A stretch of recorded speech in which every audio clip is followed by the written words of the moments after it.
Welcome to Fosbury Flop, a podcast for the crazy ones who are not fond of rules.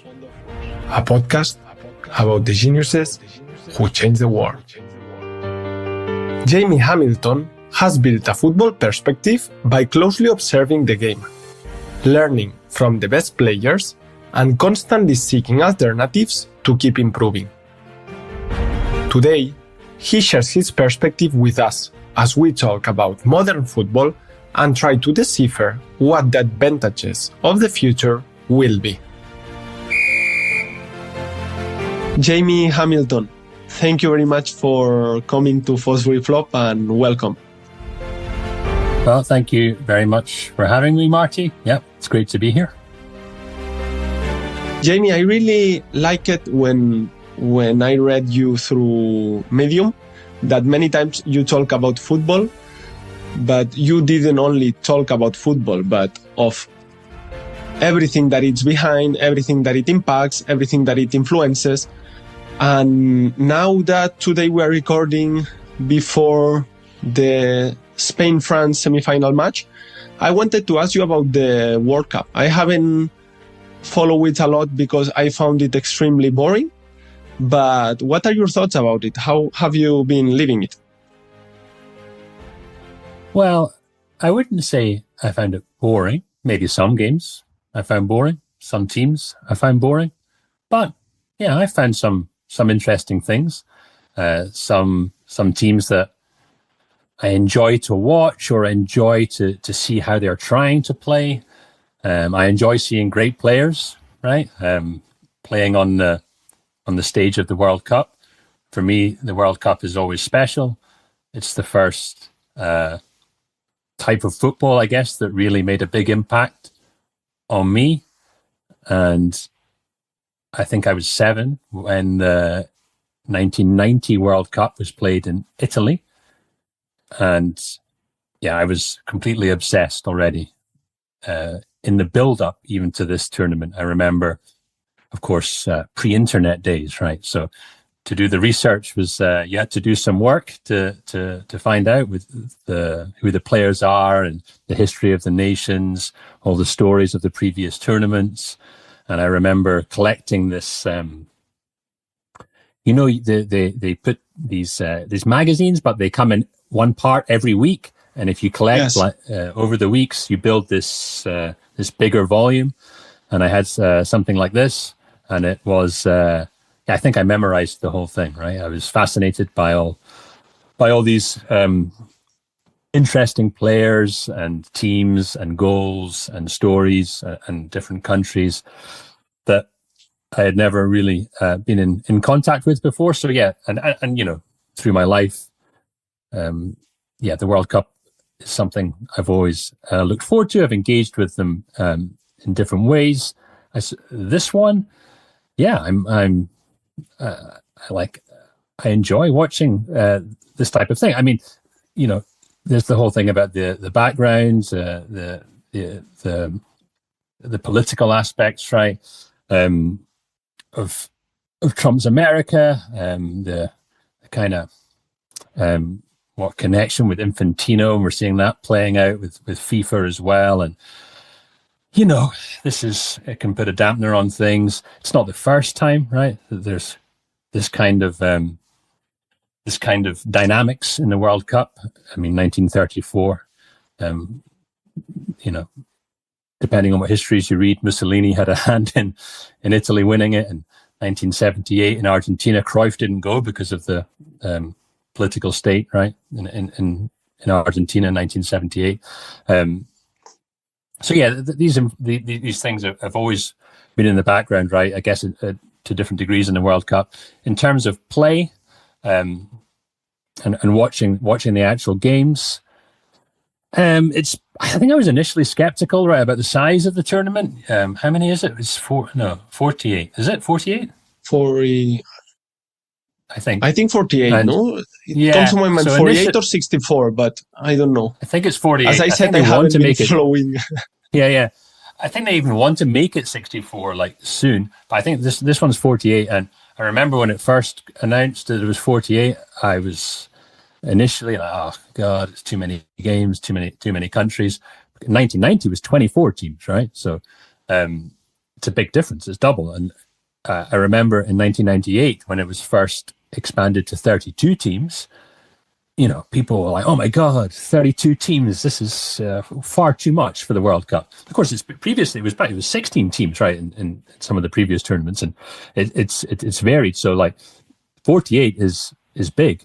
But having said that, there's been some interesting games, right? We saw like Argentina playing against Cape Verde, and you know, there's loads of these examples, right, of maybe lesser nations being more difficult to break down than maybe people have thought. That also might be something to do with the what you mentioned. You find some of the football boring. That might be something to do also with the attacking teams maybe not being as extravagant or as flamboyant or as effective as they might be, or as we remember them in the past. So yeah, I understand that it can be a little bit tiresome sometimes watching modern football. I certainly feel that in club football. Especially certain teams. But yeah, no, the World Cup I've generally enjoyed. Teams like Argentina, I enjoyed Colombia. I've enjoyed France. It's nice to watch Mbappe play in the World Cup. Yeah, and so I like the World Cup again because it's different from club football. It's maybe less. Well, we can talk about some of the things that maybe it's less system heavy, right? And it has a little bit more space for let's say the stars to breathe. And I think the World Cup's always the place where the real stars of football step up and take control and have this attitude that they're going to represent their country and take that weight on their shoulders. And I think we've seen that, right, from some of the big players in the world. So yeah, generally speaking, I've enjoyed it. For me, one of the big lessons of the past, above all, reading maybe the tactical evolution of football of Martí Perarnau, was that every country and every time in history had the culture, the moment of the country, the moment of some society had a huge impact on how that football was played. And nowadays, I don't know if they were good or they were wrong, but I could also, or at least try to connect many things of the capitalist world that we live today and its condition how we live and the football that we are playing. And you that also I read that you mentioned, if I'm not wrong, that if you want to understand the football of the present, you have to look at the football of the past. Do you see kind of connections between the time we are living outside of football and how we are playing it? I suppose, yeah, just on looking at old football, right, to understand present football or even future football, it's always something that I found a little bit odd in, let's say, coach education or even like discussions about football tactics, discourse, whatever,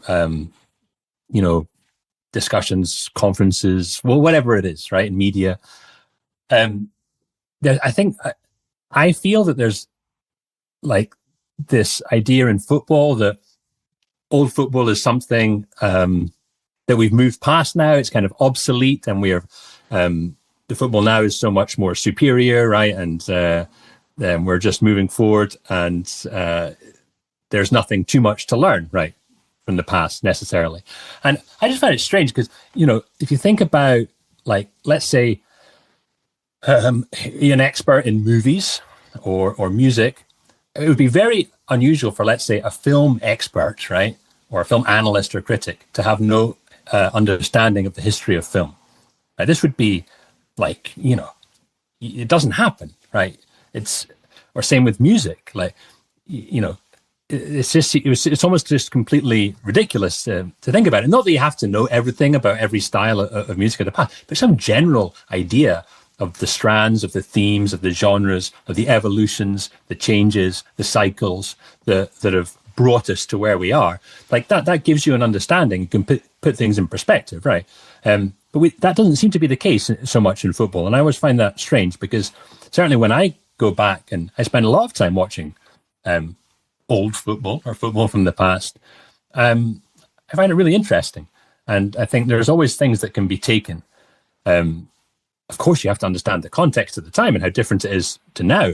But that doesn't mean that there aren't very interesting things that can be you can discover. Let's say, and we could talk about what those things might be. In your experience, what have been the lessons like from studying the history of football that maybe are most valuable nowadays? I think understanding that what we think of as systems now there's different types of system, right? And things that perhaps looked chaotic or seem chaotic to us actually have some logic behind the organization of them. I guess I'm speaking maybe more specifically about in possession play and attacking football. Okay, just to give a concrete example. So you mentioned like Marty Perarnau writes these histories of football tactics. Jonathan Wilson would be an English language writer on the history of football tactics in the book Inverting the Pyramid. And for example, there's Jonathan Wilson would assess the 1982 Brazil team, Tele Santana, in the 1982 World Cup in Spain, as I think he uses words like naive, individualistic, romantic. This is it's not a system, right? It's not collective play. It's just the Brazilians just kind of turn up and do their thing. Whereas if you take a different angle and speak to different people or who are interested in different lineages of tactical history, particularly in South America, that shows up to just, not be the case. Like there are collective understandings between the players. There is organization, but it's a different form of organization that looks perhaps odd to the European or English eye. But that doesn't mean that it's not organized. And I think it's quite commonplace for this type of thing to happen. I also just, a lot of these histories of football tactics are written by journalists and are actually compiled a lot of the time from journalists at the time, right? So it's like from newspaper reports, match reports, these types of things.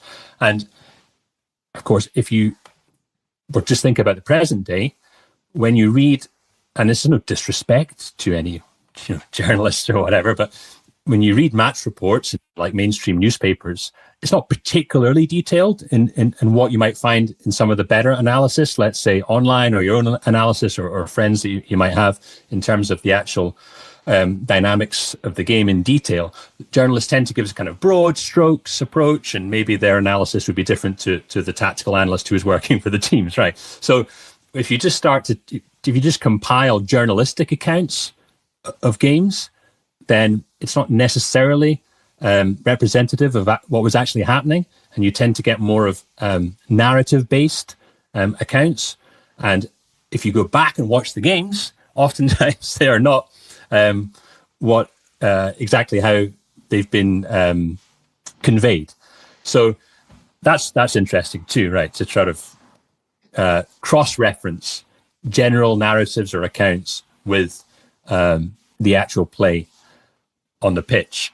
What else did you mention? Capitalism. You mentioned like the world we live in today and how football is played. Yeah, I think I think it's clear that the world we live in is all about efficiency, right? It's all about optimizing processes, and for the capitalist worldview, that's to squeeze the production process, right? To get more, to increase profit levels for reinvestment, and you reinvest that money into squeeze the production process even more. That leads us to like AI and I think you see that in many modern football systems are about optimizing processes, right? Certain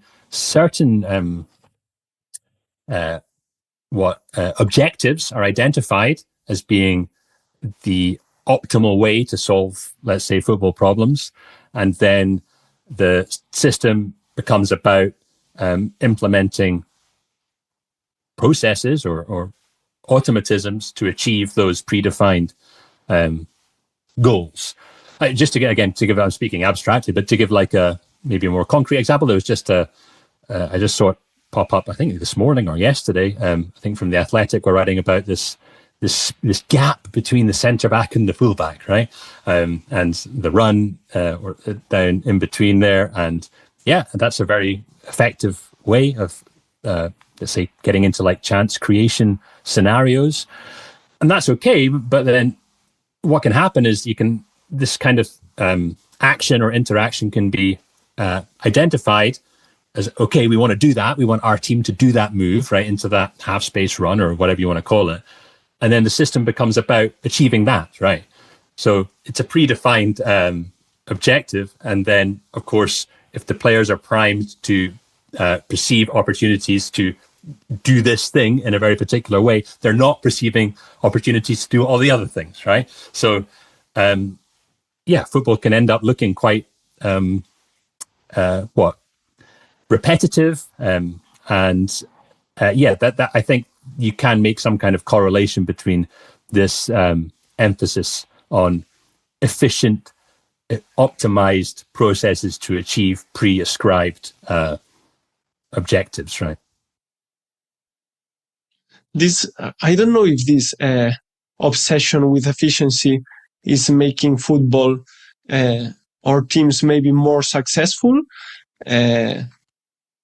but paying a high price in the way of maybe having this artistic, maybe more this Brazilian style of play, discovering to have success in different ways that we didn't even know. I don't know if we are paying a high price. Well, it's this is the debate, right? This is a large discussion, I suppose, that happens at all levels of football at this point. Because there's no denying that, this if it's done well, a system is implemented well, and the coach wants maximum efficiency, let's say, and very clean execution of correct actions, of optimized actions, right? All this kind of thing, then it can be very effective. Like, there's no doubt. But of course, then, as I've mentioned, if you are streamlining processes towards a narrow decision range of the player, right? That, of course, that's the benefit, right? Because you're having to process, the players like having to process fewer things because their attention has been narrowed in such a way. So you do get very fast and good at doing those things, right? Extremely, and these are like unbelievable players. So you get unbelievably good at it. And when a team is all very good at this, like, it's incredibly difficult to stop, even if you know what they're going to do in advance, right? Because of the level of execution is so incredibly clean and fast. Of course, the flip side to that, then, as I mentioned, is, well, what about all of the things that you're not doing, right? What about the options that have been excluded from the options that, let's say, the coach is giving the players? Are there actually more potential benefits in exploring those in particular ways, right? We have to be careful how we talk, not just like, oh, let players do whatever they want. But are there perhaps potential strategies, aspects of the game that we're missing out in favor of this more narrow, streamlined process, right? Also, I think it's interesting to wonder about the long-term effects. I don't know why, but I was just remembering Paris, when they started doing the initial serve from the match towards the corner in order to go pressing. I understand it because they can, even though they are out of possession, then they can start attacking and having an offensive behavior without the ball.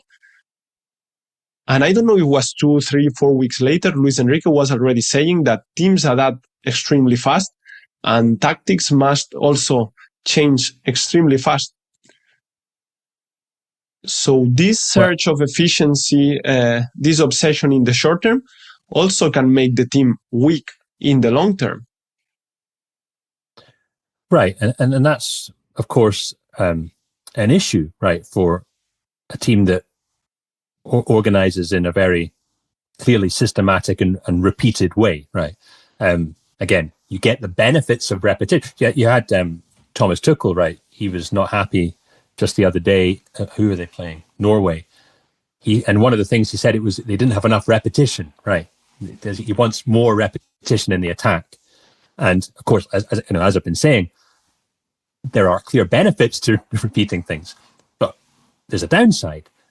Okay, there's a downside, and we talked about a little bit about the decision scope of the players, but from an analytical point of view, of course, the opposition can see what you're doing very, quite clearly. If you're just repeating the same processes, then you can you can understand what your opponent is trying to do relatively easily. And I'll say again, it doesn't mean it's easy to stop, right? Especially when the players are unbelievably high level. But yeah, that's, I guess, what Luis Enrique is referring to there. If your tactics are planned out in this way, that they are systematic and repetitive, then clearly, I mean, people are analyzing 24/7. I mean, people are analyzing everything to within an inch of its life. So that's also part of the world we live in, right? And it's like observation, surveillance, right? Analysis, everything is happening with all this technology from every different angle. So yeah, then you have to try and move fast, and that's what we see. Like we can talk about a little bit about the directions that football is trying to move, but yes, that's clearly a concern. The example you mentioned about Tuchel makes me think about if sometimes the system has built some incentives towards the role of the coach that doesn't always align with the game or the benefit that the team might have, no? Because maybe the coach can feel that he needs more repetition, some specific thing, even though the game goes in another different direction. Do you think that nowadays, in the current paradigm, the role of the coach, as we understand it nowadays, is underrated, is overrated? How you see it? Yeah, so it's always hard to say like whether it's underrated or overrated. I think there's definitely a type of approach that is associated with the modern football coach. And I feel that is something like the kind of grand strategist who is like this chess player who works out all the systematic possibilities in the lead up to the game, plans everything out, foresees all the possible eventualities, and then it's their job to give this information to the players, right? The coach has worked out the game problems and is now giving this predefined information to the player. And when I'm saying this as well, I don't want to reduce things too much. Of course, it's football. Like players are always going to be playing football. They're making decisions and they're making actions and interpretations on the pitch. But it's very clear that certain teams under certain coaches play in particular ways, right? It's just it's not disputable.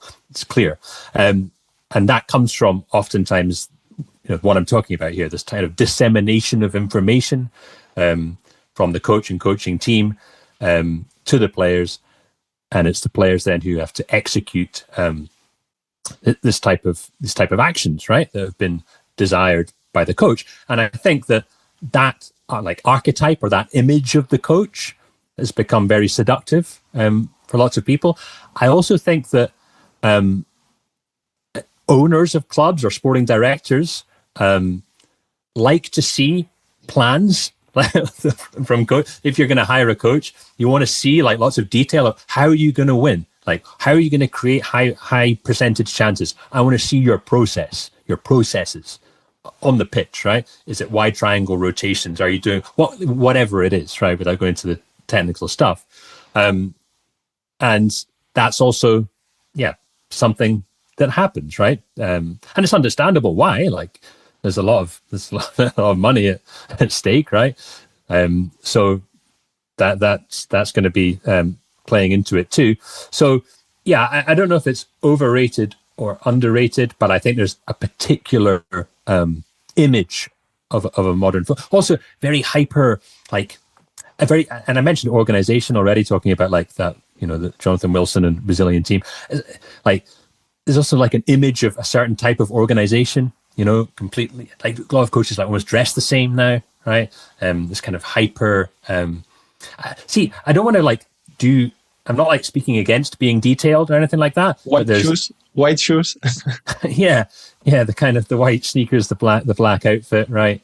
Very slick, maybe corporate kind of feel to the coach, and that's why maybe guys like, I guess over the last 5 years anyway, guys like Ancelotti kind of show up as a bit different. They're kind of this old folky kind of guy, right? He's not so much a corporate, like, I'm not saying he isn't, maybe he is, maybe he isn't, but like the general image is a little less corporate. Scaloni now as well, of course. We can talk about that. So yeah, there's outliers definitely, but I think the general archetype or image is this corporatized grand strategist, something like that. And looking to the future, what do you think that this, if we take this general figure of the modern coach, where do you think that nowadays, like, he's wrong or we need to change? And what do you think it will be relevant to do in the future? Thinking as how you see the sport and the role of the coach.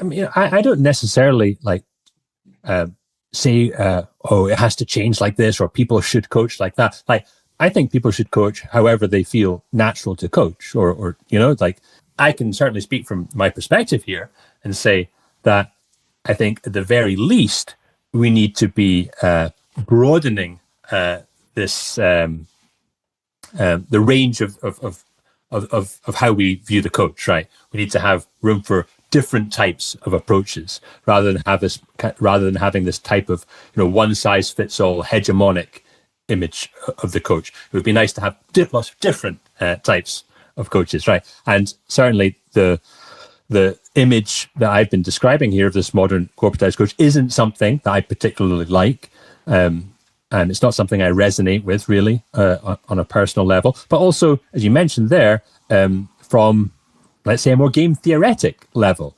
I think there are large potentials that are being overlooked in modern football in favor of, let's say, the repetitive, systematic implementation of what often has become dogmatic tactical principles. And there are such a wide or infinite range of possibilities that could be explored. And yeah, there's, I think, a lot of potential benefit in opening that decision space for the players.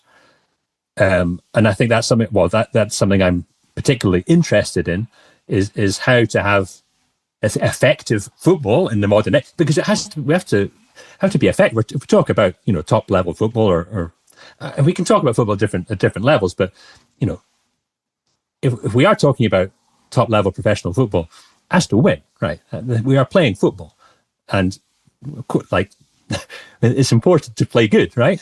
So and there's we always criticize the current role of the coach, but also if you take into account all the constraints they have, maybe it makes all the sense that they coach that way, because they have a manager or a CEO that judges them in a very specific way. Right, exactly. It could be very time constraints. There could be all kinds of different constraints on a coach as to why they might adopt a certain method. Yeah, but having said that, I think there are large possibilities and large potentials that are functional, right? That do work, right?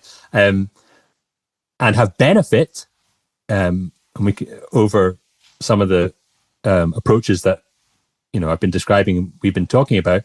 I think that there are large areas of football that are somewhat untapped or overlooked at this point. And in my reading of the game, I think we'll increasingly see moves into those areas to find solutions, right?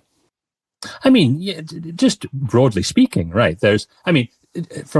We've talked already about this kind of repetitiveness of, and you mentioned at the outset that you were bored by a lot of, let's say, I assume you mean sort of top level modern football, and I feel that too. A team like Arsenal, I didn't particularly enjoy, and I don't, not just Arsenal, various teams in the top leagues or whatever.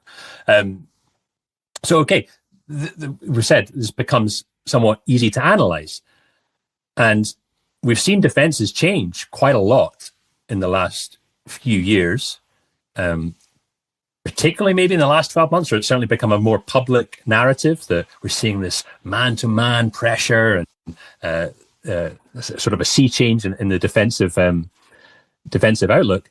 And a lot of that is right to adapt to the type of attacking systems that they're up against. And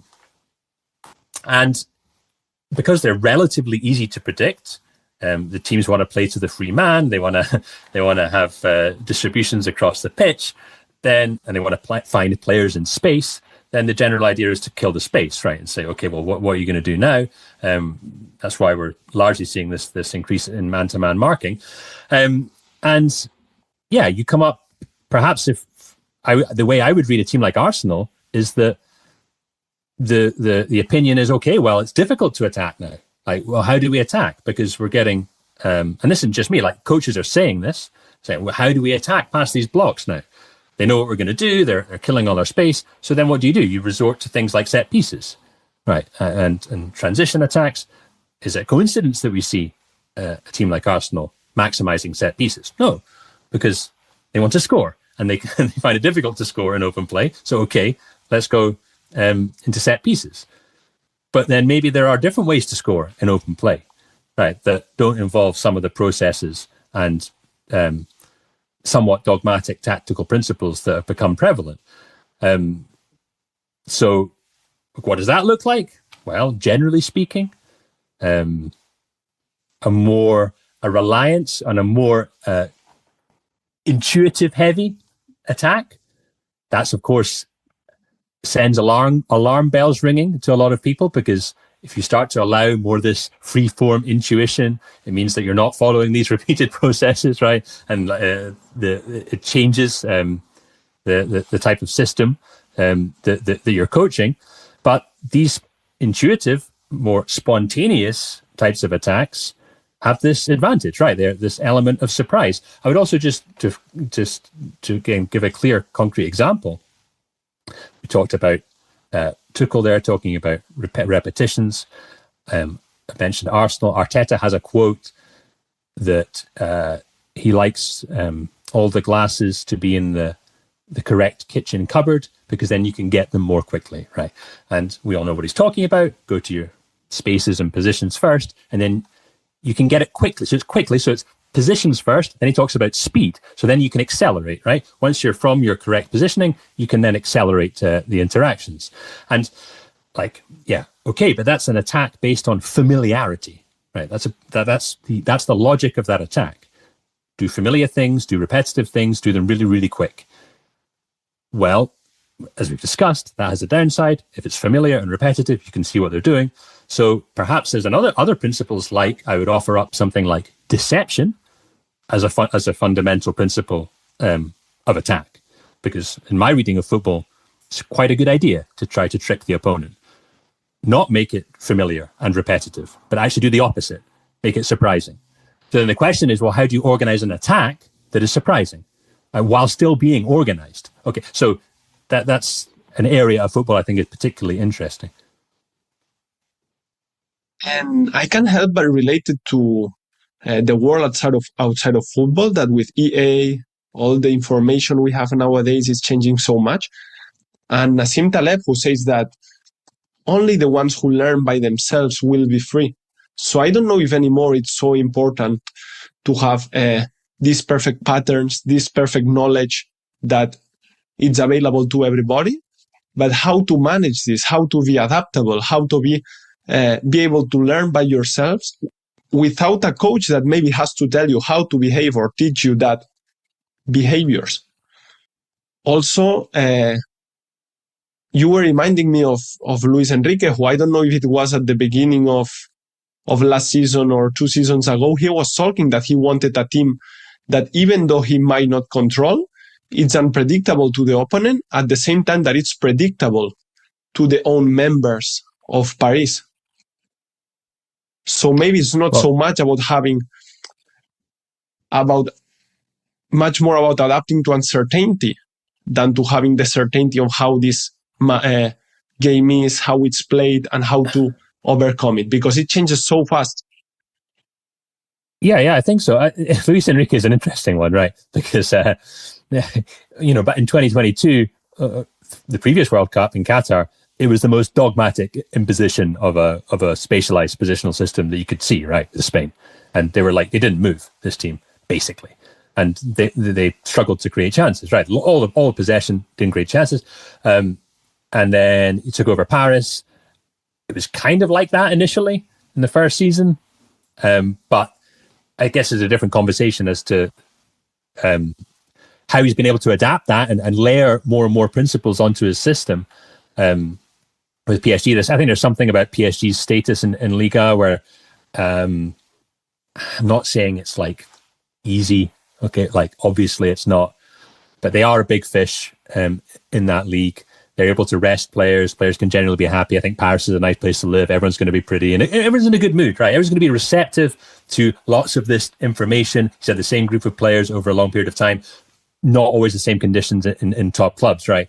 And I think he's done a good job, right, in implementing these extra layers of principles. And while he says things like, yeah, I don't need to have control anymore. He initially said, I want to have control of everything, right? Now it's like, no, I don't want to have control anymore. And saying these kinds of things you've mentioned there. I want to be I have to mention that he also clarified, I guess, in some press conference, that it was a bit out of context clip about Yeah, but sure, no problem. But you'd only have to watch like Spain at the World Cup to understand that there was a lot of control there. I don't think it's unfair to say. So maybe that the sound bite of Luis Enrique, right, saying that he wants to control everything is a little bit of out of context. But what's interesting is that his method, right, of introducing the uncertainty, for me, still falls inside a very positional paradigm. And there are lots of rotations and interchanges between the players of Paris Saint-Germain.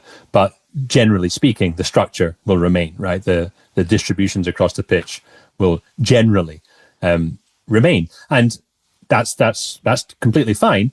But I think sometimes it's easy to see or it's interpreted by the broader football watching community that these players are just doing anything they want, right? Wow, they're going everywhere. Like, no, they're making positional exchanges with certain triggers, but it's still, I would say, a very highly spatially organized system. Yeah, I think there's inherent advantage. Well, I agree with if I didn't hear Luis Enrique say it, but I absolutely agree that it seems like a good idea to me for a team to be internally coherent, but difficult to decipher from the outside, right? So in-group communication is very clear, but that communication is not clear to anyone outside. And that's the same, in times of conflict, people want to code their communication, right? A nation might want to communicate, in some hidden language, because that's advantageous, right? In a competitive sphere. So I think that also applies to football, which is, again, why I always find it a little bit odd that we've gone down this path of repetition and familiarity as the basis of attack, when that seems to hit a ceiling, right? Because this is the thing, because when you go down that route, what you're doing is leveraging efficiency, right? Leveraging clean execution of repeated actions, right? But we are human beings. The players are human, no matter. So there's a limit to how efficient they can be, right? There's a limit to how clean and fast you can make those actions. And I would say, surely, we're pretty much there at this point. How much cleaner can the actions get? Of course, in the corporate world, you just automate, right? Like, that's why you have Waymos driving around San Francisco. It's why we replace human beings in factories, and will continue to replace human beings at a pace, because that's what capitalism does, right? Because machines are cheaper and more efficient. Like, that's clear. There's no, like, that's the way it goes. But in football, the footballers will not be replaced by robots, as far as I understand. So there is a clear ceiling to leveraging this type of efficiency. So if then it's reasonable to say that maybe we approach that ceiling or that limit, then where else does the advantage come from? For me, it's going to come from, let's say, the decision-making quality of the player, right? Rather than following narrower rules. Like for me, Jamie, trying to build the relationship I was pointing out before, it's a little bit like same in football or sport and outside of sport. In this world nowadays, the ceiling of specialization, I think we are really close to reach it. So then a specialization or this being highly talented from repeating a skill is not going to be so valuable anymore. Because what will have to be done, the goals you will have will change it so much. And it's when maybe other ways, other skills will be needed. Yeah, I generally feel that. And I feel that about physicality in football as well. Like, there's a big push again recently in recent years towards athleticism, in terms of like how fast you can run, how many high speed sprints are you making, like how recovery times and strength and joules, all these kinds of athletic capacities. And again, like, we are human beings.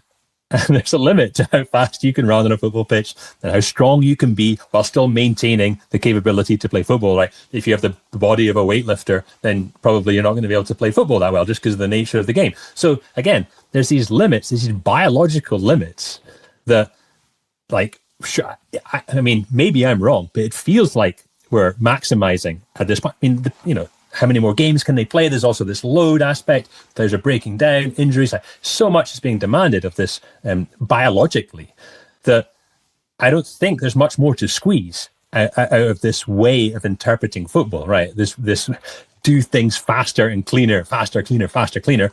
What about we try and do some different things, right? That don't rely so much on repeated processes and extreme physicality. Because again, like, the great players, if you watch the great players, we talk about World Cups and World Cup history, go through ask any kid or ask any football fan, the greatest players. They're not necessarily like physical monsters, right? That's not what makes footballers really good. And I'm really fascinated by this. Probably the most interesting question to me is, what makes footballers good? What is a good player? And I think we often kind of miss those things or ignore them or think we can't investigate them. We think it's like, just magic or something. But there's actually things there that we can really learn from. And not only learn from, I think apply on a tactical coaching level, not only to individuals, but also collectively. I think, Jamie, it's time to talk about relationism, because while learning about it and reading you, I had the feeling that it was something inherent, like in the essence of football, of the game, of playing it. And why is happening nowadays that you are, that first we made this distinction that I don't know if it's false between positionism and all its popularity and relationism? Well, we can address the distinction first of all. And for me, the way I would explain that is to simply use the because relationism is talking about an impossession framework or approach, whatever we want to call it. So is positionism, positional play. That's what this refers to. Of course, I didn't come up with the coin the term positional play. That's been around for many, many decades. And I did coin the term relationism. I, of course, didn't invent anything that's in it. I just gave a word. It's based a lot on the work of Joseph Ungaro Bosik, who is an anonymous writer from South America, who talked about jogo funcional as an alternative to the positional game. So I'm not claiming any kind of ownership of these things, but I am, for better or worse, the guy who proposed that term. Okay, the distinction between them is correlates with what we already have in the out of possession phase of football, because we're very comfortable talking when we're talking about defensive play, talking about zonal defending and, well, non-zonal defending, what we would call man-to-man marking is the most common form, right? So we have this distinction between zonal and man-to-man. And, you don't have to be a top coach. You can be just a general casual fan in the pub, in the bar, in the cafe. You're probably going to have a pretty clear idea of how to describe the difference between a zonal defense and a man-to-man defense, right? And when you watch them on the pitch, if you watch a Gasperini team, right, his Atalanta or now his Roma, they will generally press man-to-man all over the pitch. If you watch many other coaches, let's say they've coached in Bodo Glimt, for example, often defended this year very successfully in a 4-4-2 block or a type of 4-4-2 zonal block. And if you see video clips or even still photographs of those, let's say the man-to-man and the 4-4-2, they look completely different, right? And the players are behaving completely differently in those approaches. But both of them are highly organized, and both of them can be highly effective and deployed in the correct circumstances. So what we have are two fundamentally distinct and different forms of collective organization in football. That's what we have. So it struck me as odd that in the attacking phase of football, we didn't use this type of distinction. And it turns out that a big reason for that is that the way that we, certainly in the last 15, 20 years, the way we consider attacking football is inherently zonal. Right, that's what the positional attack refers to. Actually, Mark, you mentioned Perronau in one of Perronau's books on Guardiola. I think he's written 3 now. I think it's the second book. He has a direct quote, right? Perronau says that the positional attack is a zonal attack. He says that's what this is. And so once that becomes clear, then you're, okay. Like, well, what about a non-zonal attack? Like, what does a non-zonal attack in football look like? And again, we can tie it back to Jonathan Wilson's interpretation of 1982 Brazil, right? So what is this alternative form of organization when the team has the ball? Because it doesn't seem to be documented anywhere. It's not really talked about. It's certainly not in the same kind of methodological way that positional play or the zonal attack is. So I think it's valuable and is proving to be valuable and useful to approach it like that and say, well, no, this is actually something. This is actually a thing. This non-zonal attack that I call relationism. Of course, it's not any one thing. A zonal attack is not only a 2-3-5. It can be any arrangement you want. A zonal defense can be 4-3-3, 5-3-2. It's not about a particular thing. It's just what it is about. And we can maybe talk about this. And the way I like to think about it, it's about the references in the game that the human players are perceiving and using to achieve organization, which for me is tactics. That's what tactics is. It is the manner in which players perceive, interpret, and act on references in the game. And when you take a certain approach to that, you end up with a zonal system. When you take another approach, you end up with a man-to-man. And of course, you can mix those two things as well. You can make these kind of hybrid approaches. It's not some kind of black or white, always one or the other. Again, we're very comfortable in the defensive phase talking about mixtures and hybrid defense. This is a term you'll hear all the time, sometimes zonal, sometimes man-to-man. And that applies too for the in possession phase. It's not just because things are different doesn't mean they can't mix. I'm always a little bit confused as people have interpreted it that because there's two things, then it has to be one or the other. It's like, well, no, like it wasn't like that for defense. Why is it like that for attack? Actually, Jamie, this was one of my biggest doubts because me coming from or being more used to coaching basketball, the same distinction out of possession of the ball is made about zonal defense or individual defense, even though maybe it's more predominant individual defense. But from my perspective, watching others and trying to learn as much as I could from them, we never did this distinction in possession in basketball about more positionalist or more relationist. I felt always that both concepts were really integrated, no? How we build the advantage in order to have more likelihood to score. So, and one of the big doubts was what has happened in football. So this way of organization or in possession has been so much forgotten or not used or not exploited. Yeah, I think it's interesting. It's really interesting. I don't have I have an opinion. I can't, we can, I've interpreted it a certain way. I think a lot of things happened. Right, where are we now? 2026. I think a lot of things happened in the last 16, 17, 18 years. So, of course, on the pitch, 2008 is, I think, Guardiola's first season with Barcelona, with the senior team. I think he was with the B team, right? In the B team, the season before. Yeah. So that on the pitch, this is happening, and that team, that Barcelona team, that under Guardiola for the next 3-4 years, I think you can definitely make a case that that's the greatest club team of all time. I think that's a reasonable. People could disagree, but you could definitely reasonably make that claim. Unbelievable football. It's just insane, right? Insane level stuff. We'd love to see it.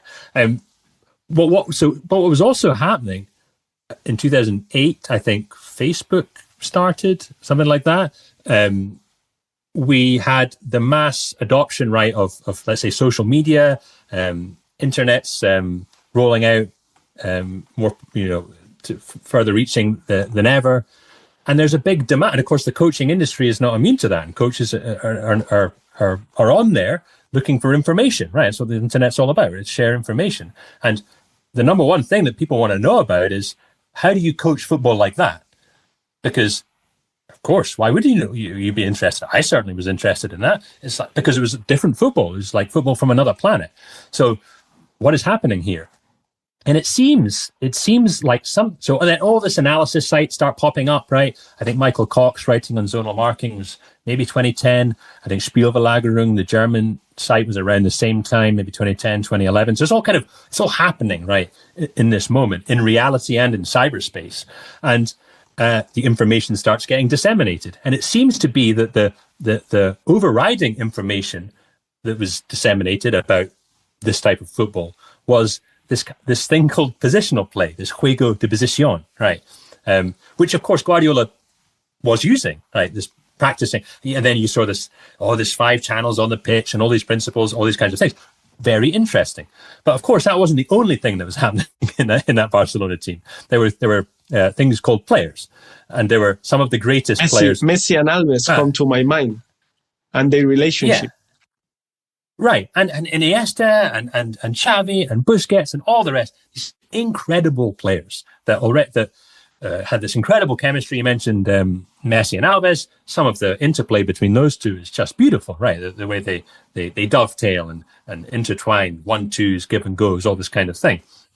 I think they even called it like Alvesi at one point, right? They kind of just fused them together, this kind of understanding that they had. So anyway, my point here is that there's the players and there's the coach there, right? And it seemed like the coach, everyone appreciated the players, of course, and loved it and saw how good they were. But from a coaching point of view, it seems like the main message there was positional play. And that's, if you want your team to play like Barcelona, get the pitch into 5 corridors, right? And start doing rondos and positional exercises, and you'll get there eventually, right? And you'll play like that. And it turns out not to be the case. And the vast majority of teams that try to play like Barcelona don't play like Barcelona. Well, all teams that try don't, right? They fail. They can certainly get bits of it, like the structural aspects of it. Guardiola himself has never had a team that's played as good as that Barcelona, right? I think that's clear throughout his career. So anyway, yeah, why did we end up with this sort of homogenization? I think that's a big part of it, right? And it's also very, it's kind of static when you look at like these positional play manuals or analysis methodologies. And by the way, of course, I'm absolutely acknowledging that they are highly effective here. And they're also, again, another piece of this is like what was happening in the tactical landscape at the time, late 2000s. By that point, Saki's zonal defending, like revolution, that was like late 80s, early 90s. Like most teams defended zonally, right? So, which is good. Zonal defense has lots of advantages, but it does leave space between the lines, right? That's what happens in zonal defense. And then it seems logical, right? Guardiola is understanding that if you put players in those pockets and start positioning players in a certain way, it's a pretty effective way to cut through zonal defenses. So that's also one of the reasons why it's very popular. It's like it's effective against that kind of defense. So yeah, that's what's happening. And there's also to the eye, this the layouts of positional play certainly back then tended to be more sort of symmetrical and quite straightforward and easy. I'm not trying to play it down, but there was a certain satisfaction, right, to seeing the equal distances and triangles all across the pitch, right? It could be easily visualized. And I think it became through academy level through to the top level, became the accepted way to organize the attack. That's what a systemized attack is. That's what it was thought to be. Until relative, this is about in Europe, by the way. Of course, other parts of the world would have completely different reads of this, but my understanding of why, let's say, this did become hegemonic is something to do with those factors.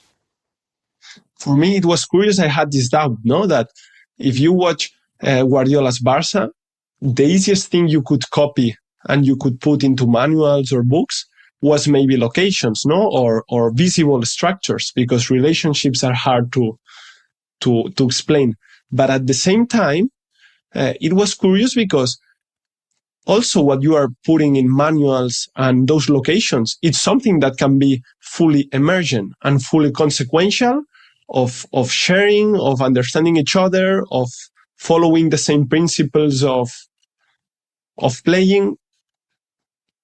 But I had this unpopular opinion or unpopular question, myself, that if it was not understanding what causes what and just being able to observe the visible, that has highly valued this way of understanding when it was actually a team sharing both, extremely functional relations and mastering also the positions.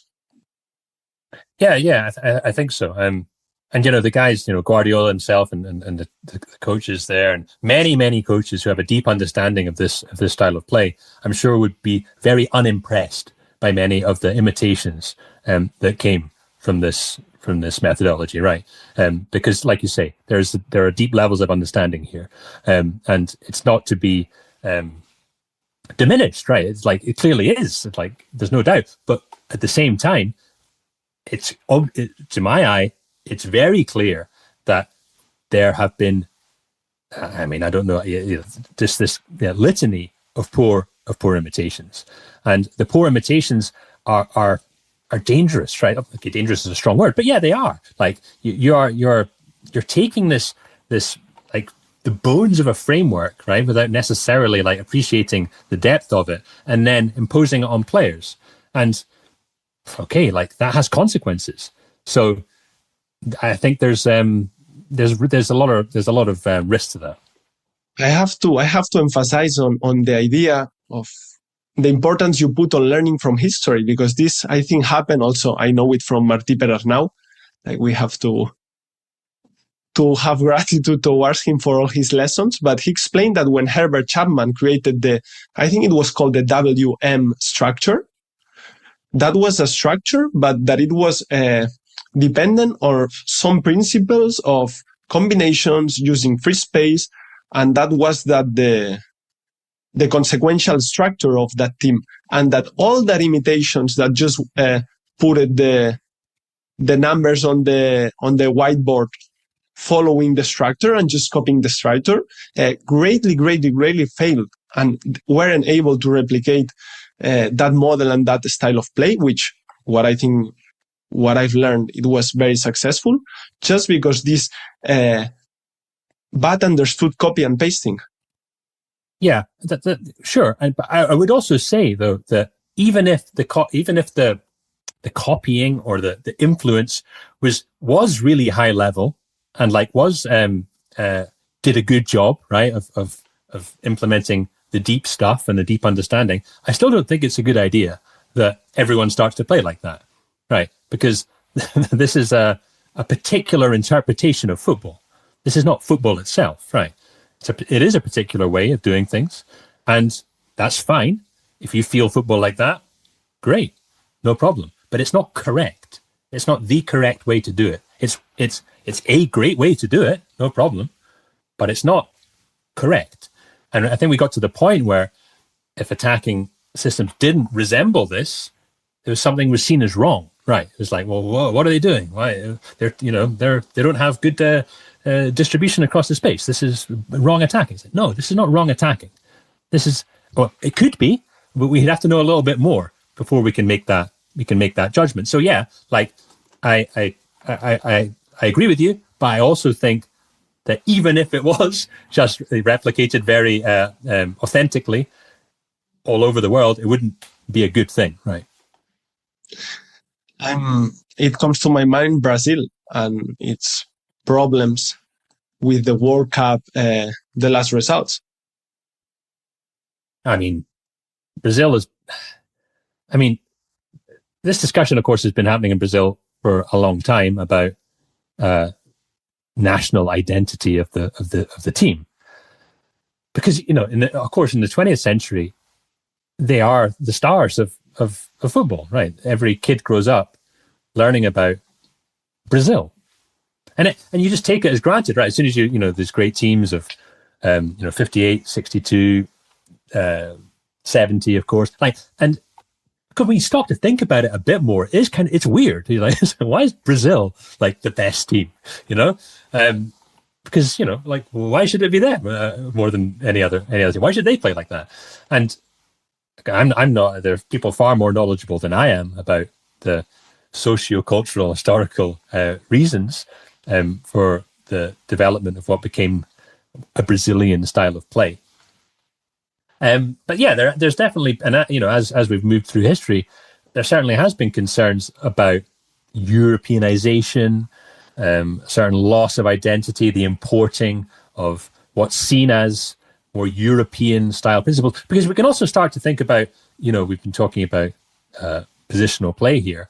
We can also start to think about, origins of that, and it's, again, like tactical histories and lineages are not straightforward and linear things necessarily to plot, but there are certain milieus throughout history, such as Holland in the early 70s, late 60s, early 70s, where these types of ideas are very prevalent.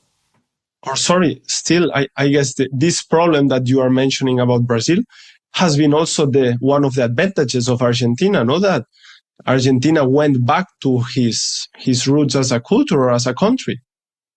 Well, isn't it? Or you will know much better than me.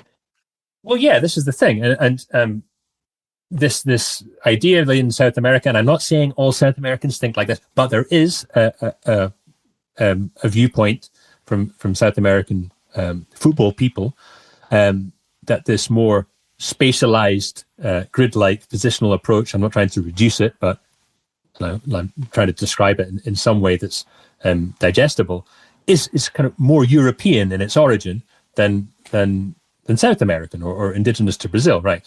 And there was a concern there about players being having their decision spaces, let's say, overly narrowed, where the Brazilian style was based maybe more on having broader decisional autonomy. We can get to that, this intuitive, spontaneous attack. Anyway, yes, Brazil have wrestled with this. A couple of years ago, they actually put Fernando Diniz in charge of the Brazilian national team in what was seen as being an attempt, you mentioned Argentina, to almost follow Argentina's example of getting back to the roots of this national identity. Because, as you said, in 2019, Menotti came in as head of the Argentinian national teams. And if you read some of the writings there from his initial statements, it's explicit, right? That I think there's a line in there that says, we cannot play like Guardiola's Barcelona. And there are lines about the genetics of, if I understand the translation correctly, so I'm always wary that things can get lost in translation, but the genetics of the Argentinian player, by that, he's talking about mixing the flair of Brazil. It's a bit of Brazilian flair with the Uruguayan fight. There's all these kinds of terms, right, gang? And there's the talk of the Potrero, right, this shared space in Argentinian neighborhoods where the kids would come together and play their styles of football. But the idea was very intentional from Argentina in 2019 with this project to rediscover what they call La Nuestra, right? Our way, this mythical Argentinian style of football. What is that? Well, it turned out that it's kind of more of this more relational style of attack, right? Not so spatially oriented, although of course it does have some principles that are more spatial and positional. But generally speaking, yeah, it's a little bit different. It's more of a non-zonal approach.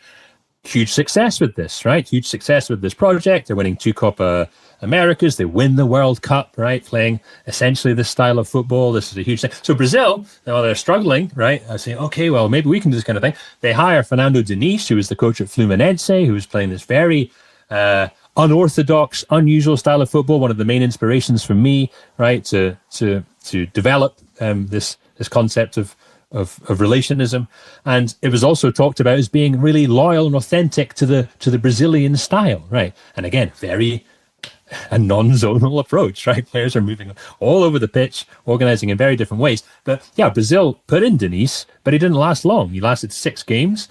I watched. I was doing some work on those games, and I watched them pretty detailed.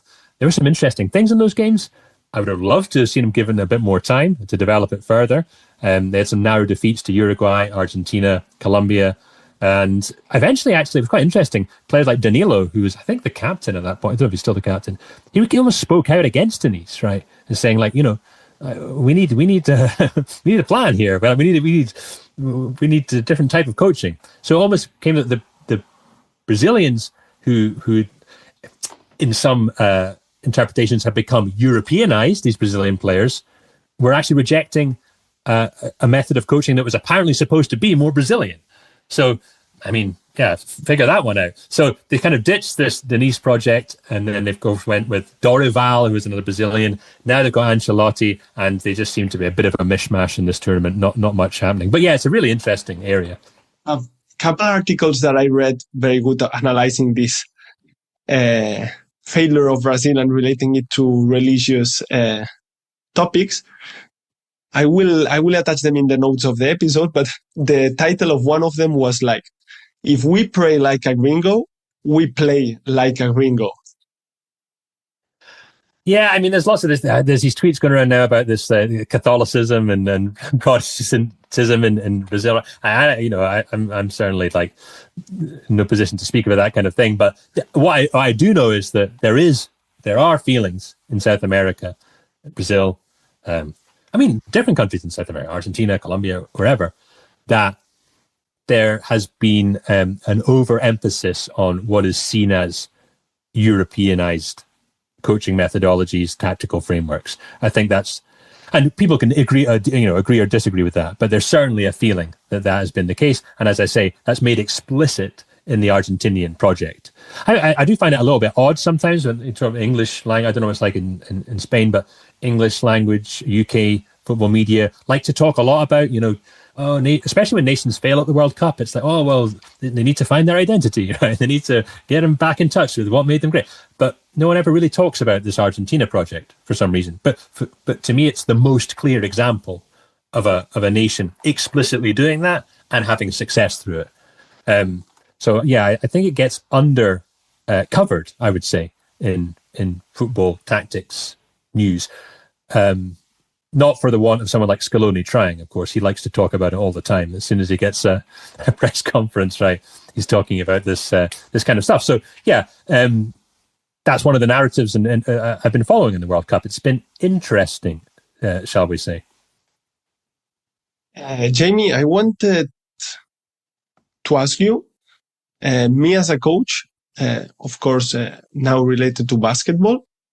But I wanted to really listen. What can you recommend all the people that we want to put more emphasis, maybe on relationism, on promoting relations in our teams? And you can perfectly talk about football. But how would you recommend to a coach that maybe it's stuck or is highly dependent on positionism assumptions? What would you invite that they start doing? Which actions to take? What advice can you give us? It's difficult because I'm not here to tell anyone how to coach football, and I'm not here to tell anyone how they should interpret or enjoy or coach football. But I can see, Jamie, but I can see that the perspective that you share with all of us, it can be highly advantageous to me as a coach, and maybe other coaches also feel like this. Okay, well, what I can say is, like, from my perspective, how I am always very curious about football. And I suppose not only football, also other things in life. I'm always interested in unusual things. And I actively seek them out, right? I want to find strange things because I think it's fun. So you can go back to and it's very, maybe it's useful to know or interesting to know, maybe or maybe not. I said I was a very big fan of Guardiola's Barcelona, and I was a huge fan of positional play and coached positional play and really spent a lot of time learning about this style, coaching this style, understanding it as well as I could, and very, very much of that way of mind. I remember De Zerbi was something that I thought was interesting when I first saw his, I think, Sassuolo team. I think that, I remember it being it was different, right? This type of build-up, this type of interactions the players were using. And he did go on to prove to be somewhat different, right? And be a huge influence, actually. One of the most influential coaches of recent years. And then following on from that was when I started to see Denise's Fluminense. I mentioned them already. And this was because, you're a coach, you've done some analysis work as well. And you know what, we're all in sport, right? And we like to think that we're pretty good at analyzing football and we can watch a game and be like, yeah, that's what they're doing. That's their intentions and all the rest of it. So when you're faced with this team, myself with Fluminense, and I think they were third at this point, they were playing well, right? In the Brasileiro, tough league, and getting results, but playing this style of football that was spectacular. People were talking about. I started to watch it, and I couldn't understand. When I watched it, I was like, "What the hell is going on here? What is this? This is bizarre." But that to me was the most exciting thing, and that's what really drew me in. And I spent a lot of time, obviously, studying and trying to understand trying to understand the organizational principles of that collective. Right? How are they actually organizing? So. I'm always like that. I'm always interested in unusual things. Of course, they have to work to a certain degree. Again, this is football. If it's just kicking the ball in your own goal, then yeah, it's unusual, but it's not something I'm interested in, right? I'm interested in scoring goals and not conceding goals and playing football in interesting ways. So yeah, if any coaches do feel a little bit like things are boring or stuck in a rut or something like that, seek out different leagues, watch different stuff, go back to the past, watch great teams, watch Hungary, the golden team of Hungary, watch the great Brazilian teams, watch great Argentinians, watch European teams, total football of Cruyff, watch it for yourself. All these, there's amazing teams throughout history. Ferguson's Manchester United, you can have so much fun watching these classic games, and they can lead you on different threads, and they can. I certainly find a lot of interesting things and ideas crop up when I'm doing that kind of thing. So yeah, for me, it's a curiosity, right? About and I suppose a question, and I suppose maybe I'm sort of objectionable in some way, and that I don't always want to just assume that we found the answer, right? I think there's always going to be some. I'm interested in how football is going to develop, right? What will it be like in 30 years? What will this game look like? And I think it's fun to try and feel the currents and which way they're moving. And then you get into the academic side, right? And all this kind of stuff. And how do players learn, skill acquisition, all these kinds of theories. And it's endless, really. So it just depends on how you, or not. Or maybe you're quite happy to do it, which is also totally fine. So yeah, that's kind of my take on it. But how did it impacted to you as a coach, maybe, as you started to learn more, to watch these teams, to see how they use the space, no? I saw, if I'm not wrong, for example, Fluminense, who goes against that assumption of making the field as big as possible for the defense, no? They, for example, crowded. You as a coach, when you went to the training field, how did getting familiar with these ideas, with trying to promote these relationships with your players, change it the way you coach it? Well, initially, the thing is, I liked this style. So me as a person, I felt something watching this football, right? I felt drawn to it. I on a like music or a film, you know, sometimes you just like stuff, right? But then I think it's interesting to think about why you like stuff. That's another thing. But I mentioned I was always coaching, or had been coaching, in this more like classical positional play manner, but there was always a bit of a tension within me, right? Because I'd also had an interest in schools of thought like ecological dynamics, right? And this some of these more academic, although they are practical also, but academic work on skill acquisition and this kind of thing. And I was aware that overly constraining players might not necessarily be a good thing, right? And there was a danger to that, as we've talked about that a little bit already, in this kind of narrowing the decision space of the players. But I just kind of made this deal with myself that, well, you know, that's what's required. If you want to play Barcelona football or possession football and this type of thing, then yeah, you do have to tell the players pretty clear a few things, right? You hear, and organize like that. Other coaches can disagree and have different approaches or ways of doing it. That's I only speak from my perspective. But then, of course, so when I saw a team like Fluminense playing in this more fluid way, in this more seemed more spontaneous way, I was very interested in that. Yes, from a personal aesthetic level, we can actually get into why aesthetics and functionality, I think, are more similar than people think. But yeah, also because I think there seemed to be benefit of that this type of allowing, and I know this word is loaded, but allowing more freedom for the players. Like I was like, well, this is great. Like, can we do this? Can we play football where this type of interactions are actually what the desired, right? This is the type of interactions that are giving organization to the team. So okay, then yeah, back to the training pitch. So I was interested in trying to implement this kind of thing. I was coaching in Scotland in academy football in Scotland, and yeah, so that's interesting, right? So again, something that I enjoy is these kind of puzzles. Of course, first things first is like we're coaching players here, so it's not going to be just some kind of like, oh, I want to do this, so now I'm going to experiment with these players, right? It's like these are people, and we have to. This is first and foremost, right? But bit by bit, yeah, I started to try to introduce some of the principles as I understood them. Maybe sometimes it was wrong, and like I made mistakes. Absolutely, I did. I would try and learn from them as quickly as I could.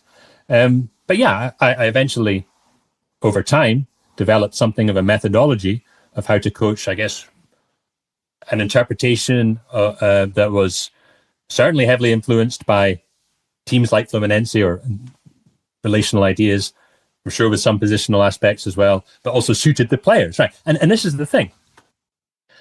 You know, we talked about this zonal man-to-man marking split in defensive football.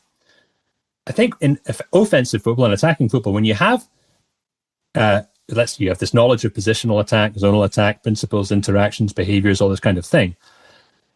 But when you work with players, it's clear that not all players are necessarily suited to that type of system, because many players are very varied, right, as human beings.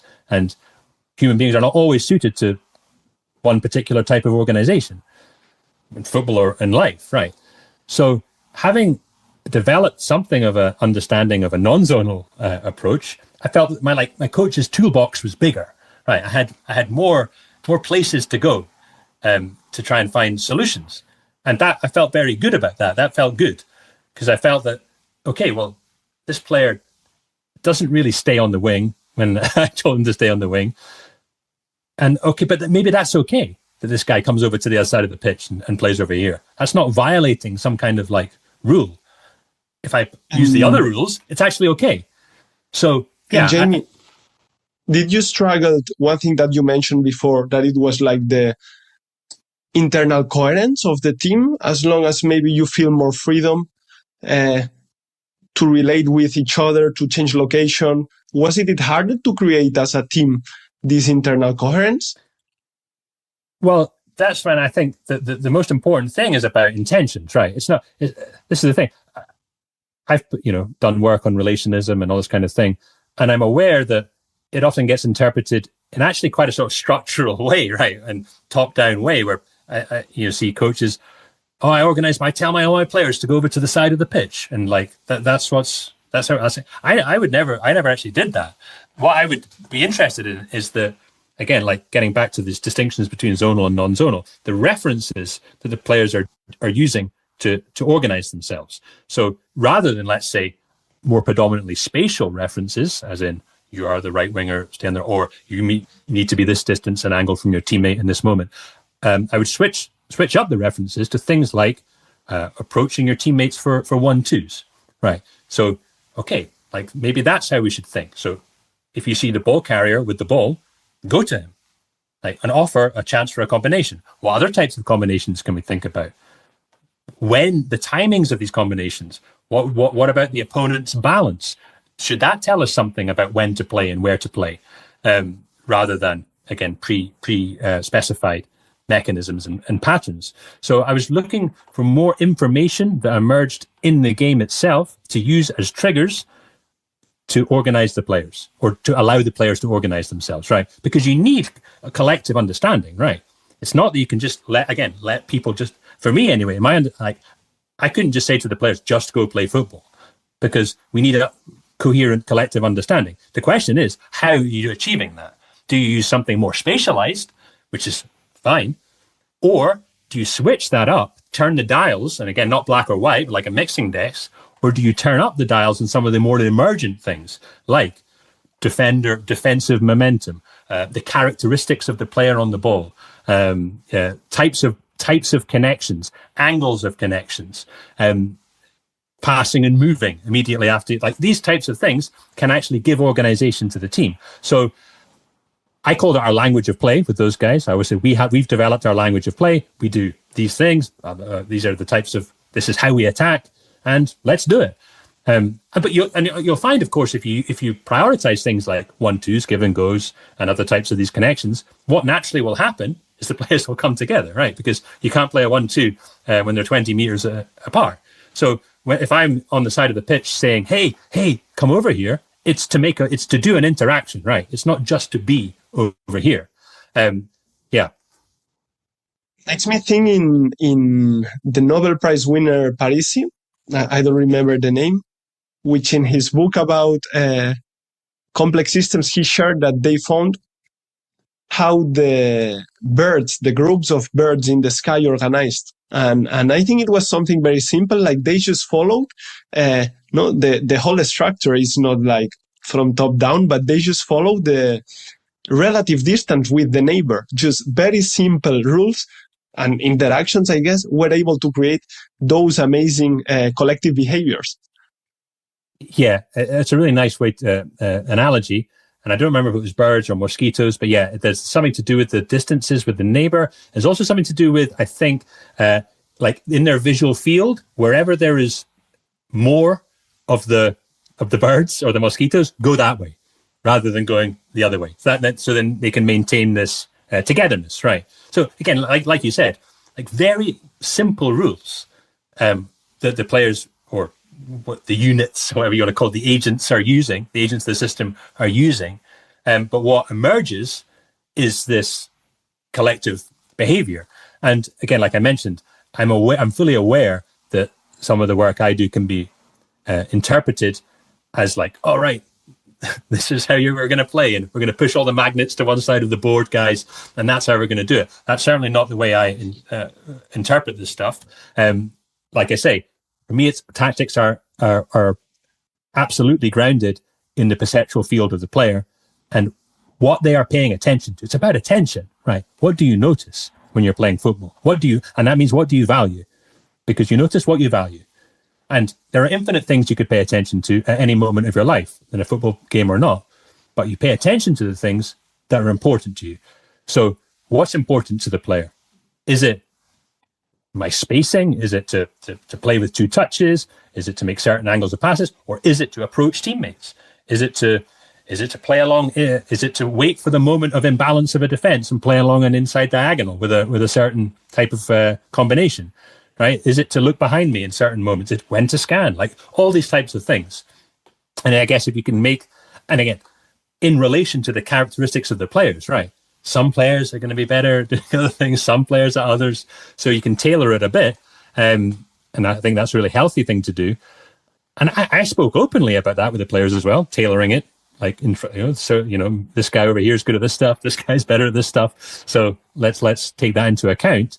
And yeah, hopefully with this very simple rules, that the players can achieve this collective coherence.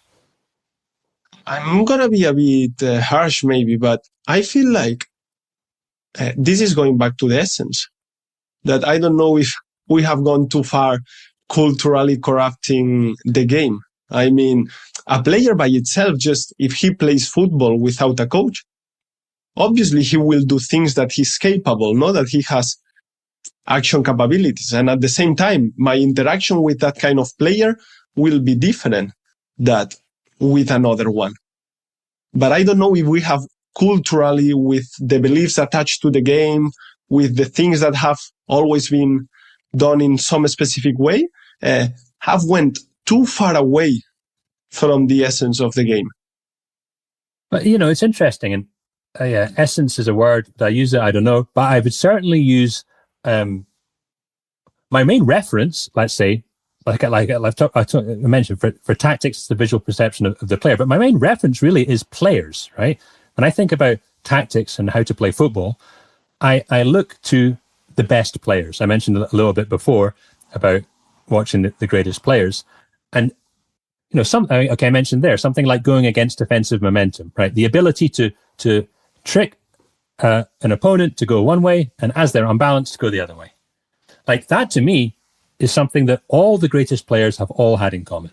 And they've all been absolute masters at it, without any space.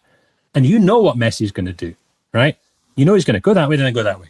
But can you stop him? No. Like, the timing is too good. And it's interesting, when you watch an interview with Messi, he actually talks about this consciously, right? Like, how do you beat a guy 1v1? Oh, I bring him with me, is his words, to one side, and then, in the moment he's committed, I go to the other. So it's conscious, right? Luis Diaz has a similar interview with Diaz, where he looks at the knee, or the hip, right? As soon as the weight goes, he notices it in the body of the opponent, he escapes on the other side, right? So that's the reference, right? That's the information from the environment that is guiding the behavior. And so I loved, and also pass and move. Like, how many great players didn't use a pass and move technique? I mean, almost all of them did. So when you get things like playing against defensive men, take that as a faking one way, going the other way. I'm like, okay, I think that's about as good a football principle as there is. Because if it's good enough for Messi, Maradona, and Pele, I think it's a better solution or better game insight than any coach can think of. Because this is the best player, right? So that must be the best way to play. That's kind of the way I think. So then I'm interested in going, well, okay, like, how could we take that principle of the 1v1 body feint and say, maybe to our team, when we're passing, the ball goes to the right, maybe from the left centre back to the right back, and the opponent team is shifting to one side, can we notice that, guys? And in the moment they commit, play reverse back through them. So we actually play against their momentum, like collectively, and all be expecting that. And that and I'm just throwing that as an example, right, of how that's information that's emerging in the moment of the game, right? It's matter in motion. It's the opponent momentum and movement. To use that as our collective signal of players in order to align our perception, because we need to align perception, right? This is very key to accelerate an attack. You need 3, 4, 5 guys seeing the same opportunities for action in roughly the same moment. So how do we do that?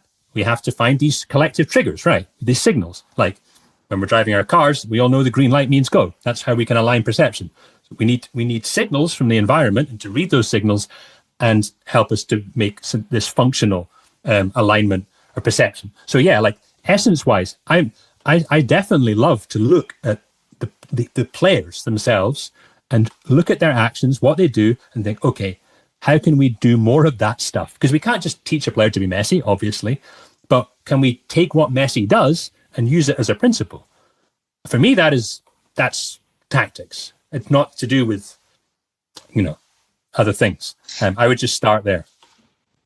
I really liked a comment of Pau Casasa, the former Barça Academy and Pafos Academy director, that he was, I'm going to misquote him, I apologize directly, but he was mentioning something like, at the end, all of this is about, like, I know that you know that I know, and I know that you know. And this is something that in basketball and in football, I can see it many times before starting a 1v1 in which the offensive player doesn't have any advantage. There is a pause moment in which both of them are doing like small signals, seeing how each other reacts, because it's with this, I don't know, disguising, who has the initiative, who doesn't know what the other is going to do, that you are able to detect that information and create that advantage for you. Yeah, it's lovely. It's beautiful because it's coupled, right? You're literally coupled with the opponent, and you're making these kind of it's like cat and mouse, right? This kind of compensatory movements, and it's about, I guess, about timing is what it's all about. It's that do you know the moment when to go the other way, and can you be so precise with this timing? Also, why it's interesting, I think, to think about the zonal attack, the positional attack, as a spatial attack. Whereas a non-zonal attack, I feel more as a temporal attack, as a time-based attack, rather than a space-based attack. Again, it's a distinction you can, may or may not like. I find it somewhat useful. So yeah, this idea that there's the references are alive and moving, right? they're constantly emerging and dissipating in the kind of chaos of the game. And can we, or enough of us in the same moment, well, on a 1v1 level, just the player, right? Sure. But, we need more than that for a football team, tennis or golf, or you don't have to align your perception, but football you do. That's why it's so much fun. You have to click together in these certain moments. So yeah, can we find ways of using these signposts, right, in the game that kind of pop up and disappear? Can we notice them in the right moment, and can we interact around those things in a functional way? Amy, let's go to the Fosbury questionnaire.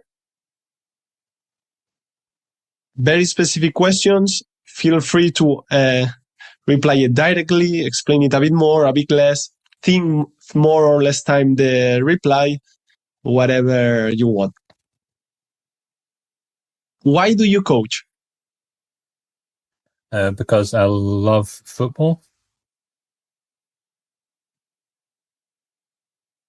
I think that's about it. Yeah, I love football, and I think it's a beautiful thing when football is played well. So I would like as much beautiful football as possible. It's something that I also have seen highlighted in some of your writings, the relationship that sometimes you make with art, the artistic expression that maybe it can be. And I really miss it nowadays. I mentioned a little bit earlier. I think usually in football discussions, we talk about effective football, right? And then there's this topic of aesthetics, right? And people go, oh, well, aesthetics aren't really very important. That's just a little thing on top. It's nice if you have it. It's this decorative element. I actually disagree with that. I haven't maybe made everything so coherent in my mind about this as I would like, but that might take a little bit more time. But I can speak about it a bit. And okay, so when you're watching football, there are moments when you have a kind of a feeling of enjoyment, right? You're like, wow, like I love that. it's a feeling. Like again with people, with music, with movies, with food. There's a taste aspect to it, right? Something happens to you that you enjoy it, and I think usually that is a sign that something pretty good is happening on the pitch, right? And something is actually functional, something that works at a very high level is happening when you see that. Not all the time, but oftentimes. And one of the ways to think about this, I think, is to consider that certainly in football, one of the things I enjoy the most are surprising things. So surprising attacks, let's say. An unusual thing you didn't think was going to happen. And that's, again, the same. I like that in life. I mentioned that again. I like unusual things. Well, it's nice to be surprised. Or you were mentioning the efficiency obsession. Maybe an aesthetic move cannot be more efficient, but can make your supporters feel more identified with the team. Well, I think not only that, but I think it can actually be functional, even more functional, because of this aspect of surprise. Is also, if it's surprising for me as a fan, then probably it's surprising for the defender, right? And that's a good thing, to surprise the defender, right? To trick them, to put their attention one way and go the other way, right? Or to let the ball through, to do a back flick, right, around the defender, because they don't expect that. The defender expects the ball to be played where the receiver, let's say, is facing. So if it goes through the legs, or it's a flick, or a weird turn like that, in behind them, it's kind of surprising. And those are the moments that are very fun to watch, right? Like the Cruyff turn. You watch this defender completely bamboozled, right? He's like, where did this guy go? He's lost his balance. He's been completely fooled, right? Because he expected him to go one way, but he got fooled. And that's a trick, right? That's exactly what a magician does. Puts your attention one way and then fools you, right? So for me, and that is the Cruyff turn functional? Absolutely works, right? Is it a good idea to try and trick the defenders? Absolutely, right? So can you actually use techniques like back heels, dummies, deceptive moves as tactical weapons, right? That you can be alerted to them by this aesthetic feeling when you see them. Wow, this is really, really cool. I feel good. But actually they point to us a very high level of game insight. So maybe we shouldn't separate these things so much. And we can say, well, if we play the most beautiful football possible, probably it's going to be pretty good, right? So maybe we should try and do that. This was one thing that maybe one couple of years ago, I think I was very wrong about. And as a Catalan, I think about Sagrada Familia, the highest church in the world of Antoni Gaudí. And if you don't know it, you observe it and you see many things that, hey, here instead of this drawing or this piece, it could have been like a flat platform. But then the whole building explains you a story. Every small part that you just can see maybe a piece of fruit, you say, why he puts that? But if you know that is a homage, a tribute to his hometown, so the whole building explains a story, and even though it doesn't support anything, it makes you, when you observe it and when you analyze it, it's part of the work of art. And as important as the column that holds as important, I don't know, but it plays also a big... Yeah, I mean, I can only, I've seen a few things in my life, maybe not that many, but one of the things I saw was I walked inside Sagrada Familia, and I won't forget that moment, because that when you walk inside there for the first time, my God, like that takes the breath away. It's genuine. It's unbelievable. I don't know enough about Gaudi's architecture to talk about it, but yeah, this feeling of aesthetic resonance, or whatever you want to call it, usually indicates that they did a pretty good job in the architecture of that building, right? So, like, you know, maybe it's again like this aesthetic and form and function, right? Is not so separate. I mean, this is a concept in design. So, yeah, and now maybe we need an anthropologist or sociologist in the chat, but also that I think is what makes us human. Like, we are not robots and we are not homo efficiency. Well, humans are not efficient. I mean, most people will realize that you have to go to the toilet a few times a day and produce waste. So, like, we are not efficient. So, the desire to make us entirely efficient is inhuman. because we are not. So, we are sweating, we are excreting waste, right? It's like, that's what happens. So, there's nothing bad about that, in my opinion. That's completely normal. And like I say, if you try and suppress those, let's say, more, I don't want to sound too nostalgic or romantic or this kind of thing, but yeah, if you try to hyper optimize the human being too much, especially in a game that has this hugely aesthetic dimension. And you could argue absolutely that it's fundamentally aesthetic if you take the aesthetic in the kind of philosophical register, that what we're talking about in aesthetic is the manner in which the perceptual field is populated by stimuli and phenomena in reality, then it's first and foremost an aesthetic experience, right? Now I'm going to say something that maybe you think I'm crazy, but in Barcelona, when Barca plays well or when Barca has an important match, you feel that in the city. I still remember the atmosphere of 2 seasons ago when the first league we won with Flick. That has impact on how people live. And maybe it's something we cannot study and invisible, but I was surprised by all of that.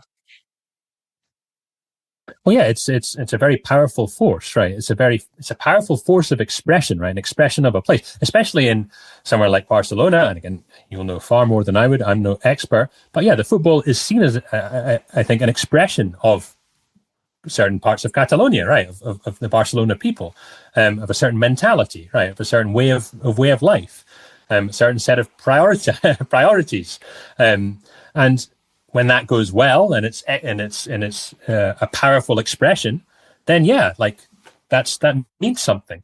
And that's, I think, an extremely powerful aspect of football, and one again that maybe can get lost or dampened in terms of homogenization and globalization and the flattening out of local styles. The whole local global thing is always, it's so interesting because, there's also dangers of becoming too closed in or whatever. And that's also, and we talked about national identity.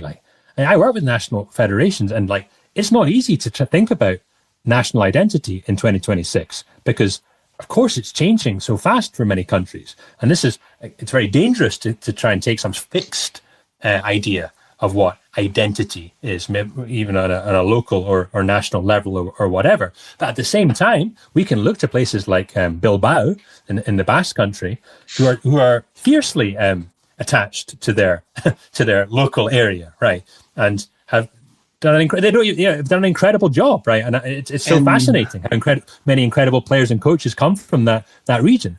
So there's I don't know. There's this interesting tension. I feel that this is the big success of a Spanish national team. That even though in UK, there is one state and many nations that all of them have their own national team. In Spain, there is one state, many nations, but it's not allowed that each nation has his own national team. So the Spanish national team takes advantage of Catalonia, Basque Country, Galicia, people from Madrid, Canarias, and I think that all those local expressions combined is what it makes a big advantage. Maybe it happens the same with France and all the colonies it had. Yeah, potentially. You've got this this diversity that is able to unify in some way, right? Under some common understanding. It's not easy to talk about these things, right? And kind of put your finger on what it is, because you get different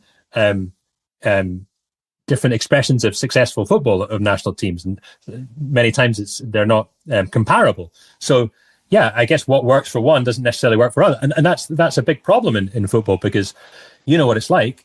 Let's say I'm Scottish, right? So when Scotland, fail again at a tournament, there's always the questions. Oh well, we need to do it like the Dutch, or we need to do it like the French. We need to look at the model of Spain, and then we're gonna. It's no, this misses the point. More interesting, I think, is to think who we are, what is our mode of expression, and how can that be embodied in our football. So yeah, there's so many different ways to approach these things. Yeah, I think, but I do think that whatever your like Argentina is not the same as Spain, but the idea that you look inside, right? To look to your own cultures, your own people, own art forms, own histories, I think is a pretty good place to start rather than trying to import something in from a place that isn't necessarily comparable. Next question of the Fosbury questionnaire. A talent you have as a coach.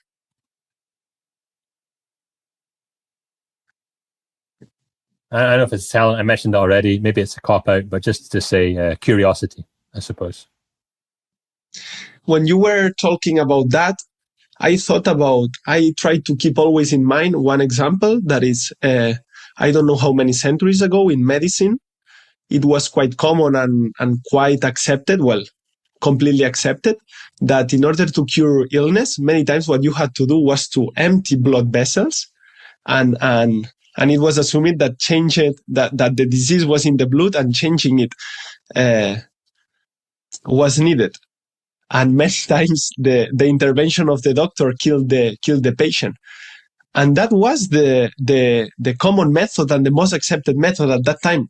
And I try to think that probably, I don't know how many centuries in the future, probably they think about us and they think, what the hell they were doing. So I always try to be very prudent and try to think what will be this thing that we need to change fast. Yeah, I think it's, and that's also linked. You mentioned this example from history, right? And we've been talking about that a little bit as well. Yeah, trying to maybe situate ourselves in history, in time. You know, it is not everything right now, you know? Yeah. Time is Sometimes long. we think that in history they were so wrong and that we are in the top and we are convinced and perfect in everything. So to see it as a continuous evolution and not as the end. A trait you would like to have as a coach? Trait I would like to have. I don't really aspire to be something I'm not. I like to improve, but I like to be more, I guess, more knowledgeable about the game. But in terms of like a character trait, I think That's good. I'm what, 40? You are loyal to yourself. That's good. Well, yeah, I think when you get to my age, I know I kind of maybe settled on some things, right? about the kind of person I am. And okay, I'm open to change. Absolutely. What a trait? I don't know if I can put it exactly like that. Just maybe, increase my knowledge, increase my empathy for others, increase, all these things that are good, or I would consider good human practice. What is the most significant thing you have experienced on your path as a coach in order to defend the ideals that you defend nowadays? I think just experiences. What is the most? That's an interesting question. Yeah, hopefully I don't like defend things I'm not like defending things. I'm certainly like proposing some things, and if someone makes an argument that I don't think is reasonable, then yeah, I will push back against that. Experiences, I suppose, just becoming aware of alternatives is a good experience. I mentioned that in terms of the type of football that you get exposed to. I also think going into certain environments with certain types of people and having these discussions makes you gives you more tools, right? To be able to have these types of discussions.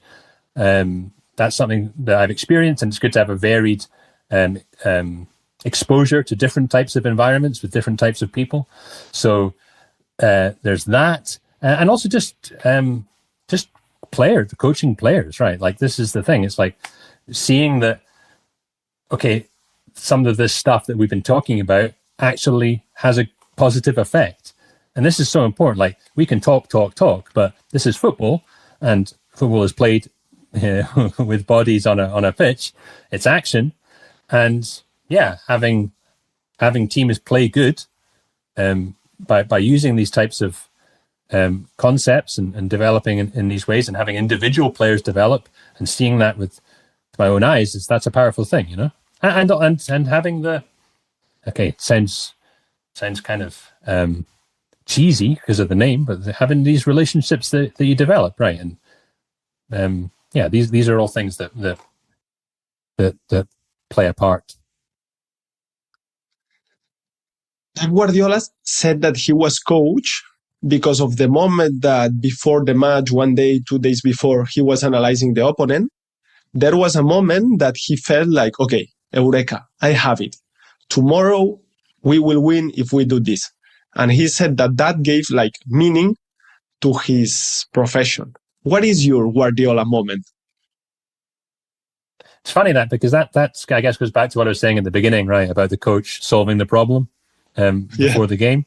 Not something of course that's part of the job, is to prepare games, all this kind of thing. But what's that kind of moment where you have this feeling when I see beautiful play, when I see a great goal, you know, and I see the players make a great goal, you know, or have a great win, but particularly in attack, like everyone loves to see a great goal, right? So when that happens, or a great piece of play, that for me is that's top, and that's the most fulfilling thing for me was getting to a point with the team where I genuinely the team I looked forward to most was the guys, right?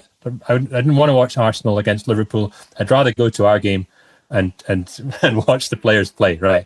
And sometimes you'd just be like, wow, like you just be a fan. You just be like, this is great, you know?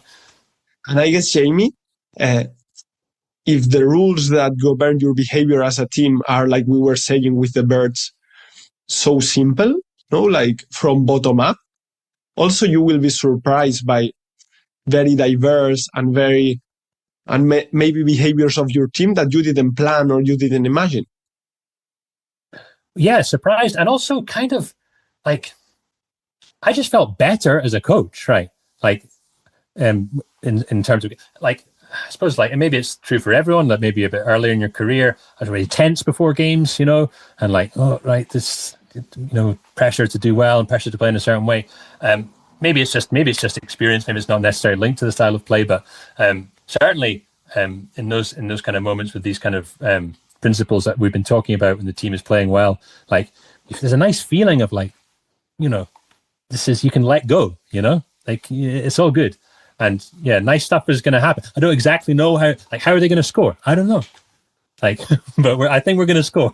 I know exactly how. I don't know how it's going to look like, by some kind of idea. And I think that's again the type of team I enjoy the most is when you don't know how they're going to score, but you feel like they are going to score. You know, something like that. An unpopular opinion about training. I probably have many unpopular opinions. An unpopular. You can say more than one. As many as you want. I don't know. Like again about training. The thing is about training. I guess I don't really go into these debates necessarily about what is correct training. I just play games mainly. Like for me, like games are the best type of training. Not to say that you can't mix that up with certain things in certain moments of the week and all this kind of thing. But generally speaking, I'm not a big fan of like this unopposed, like training, doing things against mannequins, this kind of thing. Never saying that. I'm not saying you can't do it or I would never do it. Some moments. You are very polite, Jamie. You are very polite.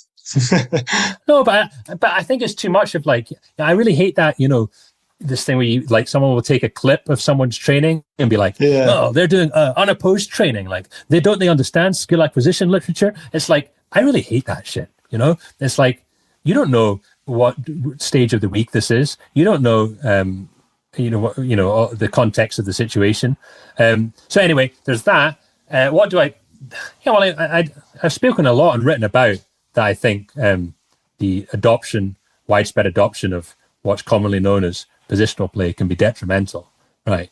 And I've taken a lot of criticism for that. I also take a lot of support for that. So, and again, that's an opinion that I have. That's something about the way I interact with football.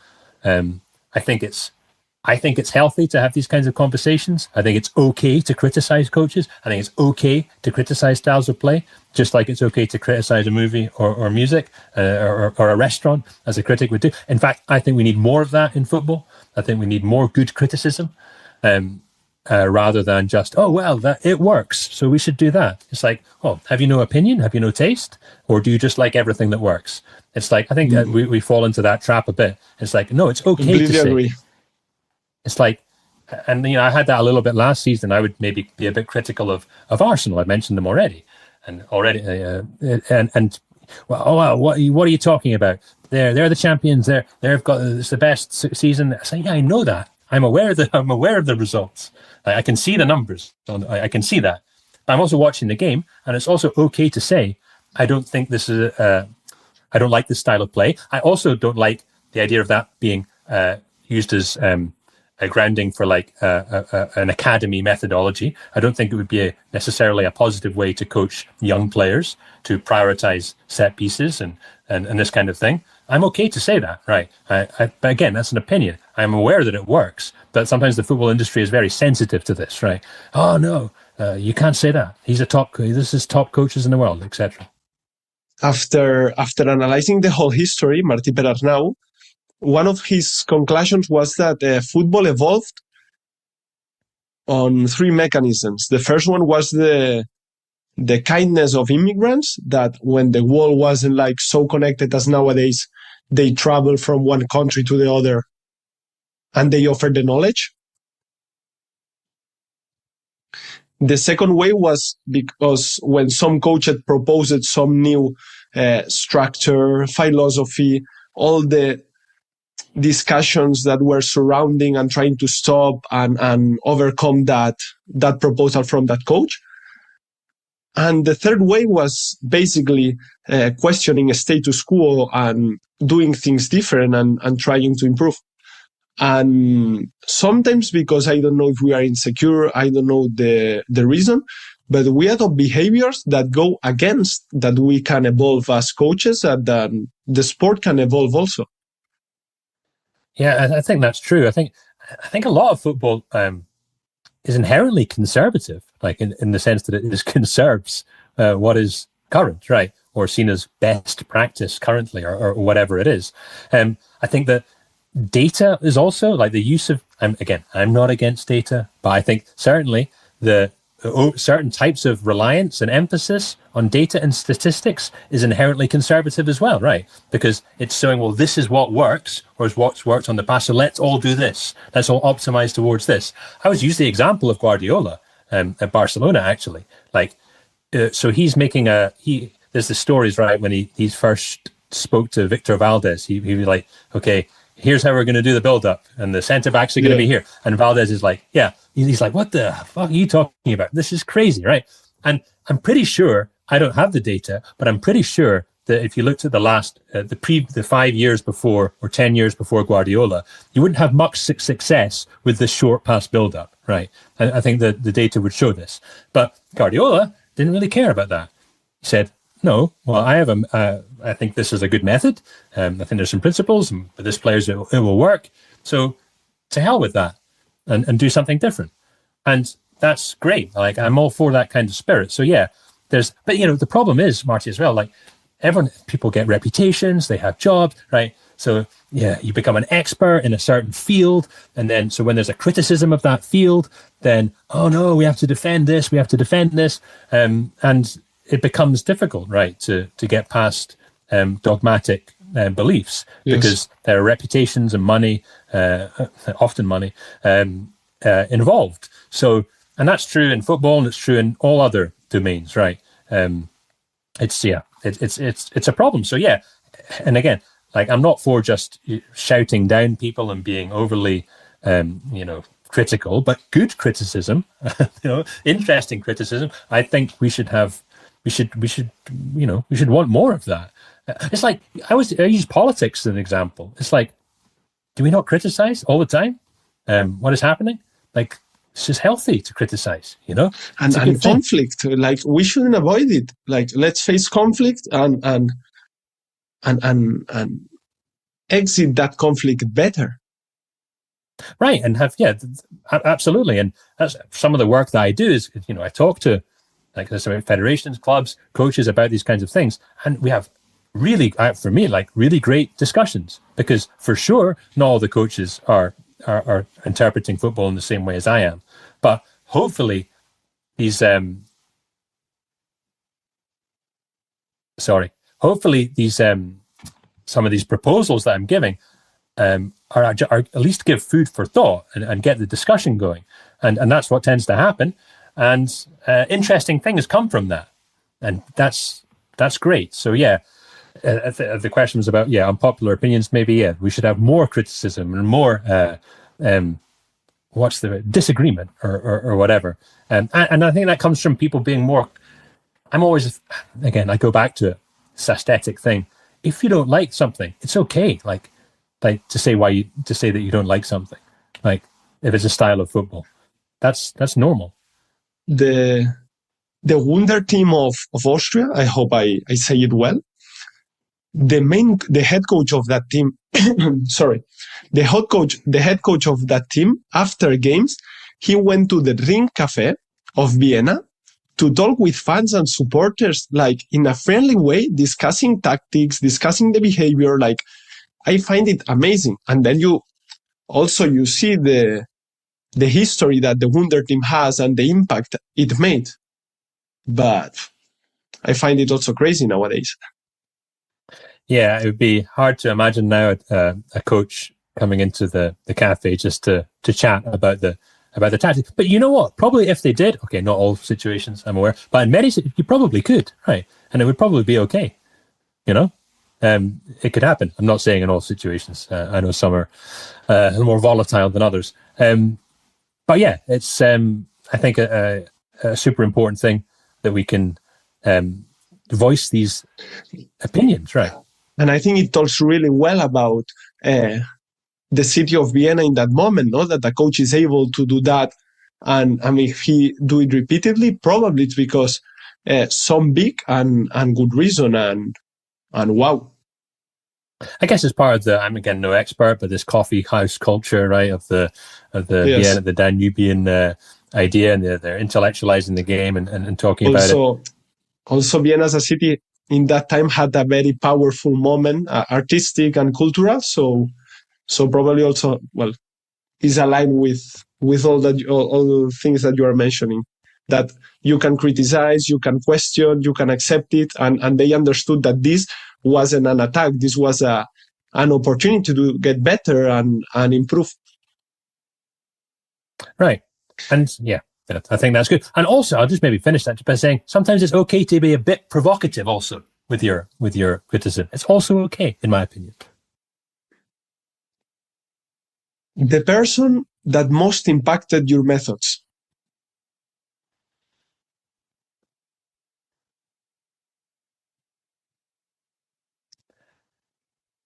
I think at this point, I've talked, I guess, a little bit about it, but I don't maybe pick one, but players, I guess. Player I look at, like I grew up with, obviously in my time, not grew up with necessarily, but in my the last 20 years is Messi. At this point, I think I come back to Messi more and more. You had a good teacher. You choose a good teacher. Yeah. I mean, that's the thing. I just think is he the best? Maybe you can make an argument for Maradona, sure. But, it's reasonable to put Messi up there. And yeah, like you say, to learn from, why not learn from the best? If he's the best at football, then yeah, we can start there. Probably not my favorite player, by the way. That's a slightly different thing. But yeah, I have other favorites. So that's a slightly different question, though. A contradiction between what you believe and what you do as a coach.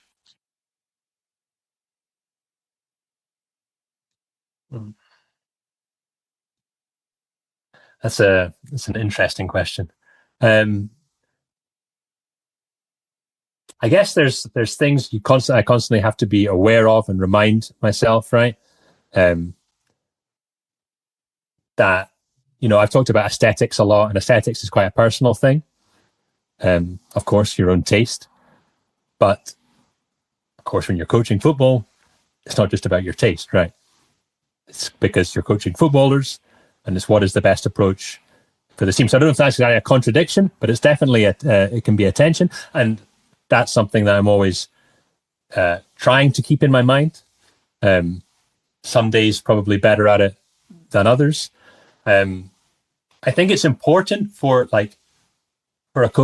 me anyway, like to stay in touch with that aesthetic, right? Because that's to do with authenticity. And I think it's difficult to coach a kind of football that you really don't feel. Not that the type of football is one thing. Of course, there's many different expressions of it, but certainly to have some kind of resonance with it. But of course, it's got to be complementary for the players, and it's got to be appropriate for the characteristics of the players. So yeah, it's this kind of I don't know if that's a contradiction, but it's some kind of tension anyway. A relevant change of belief you have had in your career? I suppose I mentioned a big one, right? Going from a more Guardiolan approach, right, to maybe becoming exposed to more South American ideas and what I call relational ideas. That's a pretty big one. I guess also to do with, I guess these are all linked together, right? In terms of training, like I do things completely differently to how I used to, and I hope I will. I hope That's I will a good continue sign. to do them differently. Yeah. So there's loads, and they're all probably interlinked. Like I used to maybe give loads of information to players before games. I think the way I conduct meetings as well and speak to players is a lot different now. Yeah, I think meetings maybe as well, like pre-match information. Maybe I used to think I have to try and give this player, all the potential solutions to the problem. Whereas now I think I feel more confident going into the game that we've got what we need already, right? From the training. So yeah, I probably do a lot less than that in that regard. Yeah, I think these are the main types of things. A challenge to fulfill? Just keep getting better at what I'm doing and keep, keep working to be part of groups that play great football, right? And hopefully that the football that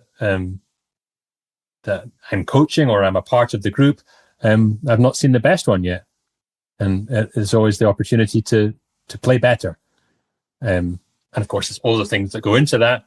But this is football, and I'm very keen on keeping it specific. This is football, and football is played, and it's an expressive, powerful thing. So, to keep playing, to be involved in the playing of better and better football.